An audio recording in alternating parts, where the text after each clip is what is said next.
বাপ্তিস্মের জন্য আসিতেছে দেখিয়া তিনি তাহাদিগকে কইলেন, হে সর্পের বংশরা, আগামী কোপ হইতে পলায়ন করিতে তোমাদিগকে কে চেতনা দিল? হালেলুয়া। এখানে যদি দেখি, এর আগে অনেক জিহুদিরা এসে যোহনের কাছে বাপ্তিস্ম নিচ্ছে। তা হঠাৎ যোহন যখনই দেখছে কিছু শুদ্ধকি, কিছু এখানে ফরাসি আর শুদ্ধকি এরা আসছে, তখনই দেখে বলছে যোহন চিল্লিয়ে, হে সর্পের বংশরা।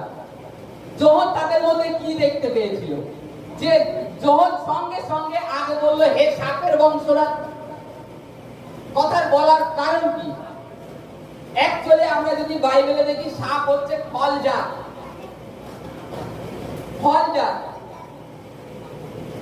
এই কারণের জন্য এই যখনই ফরাসি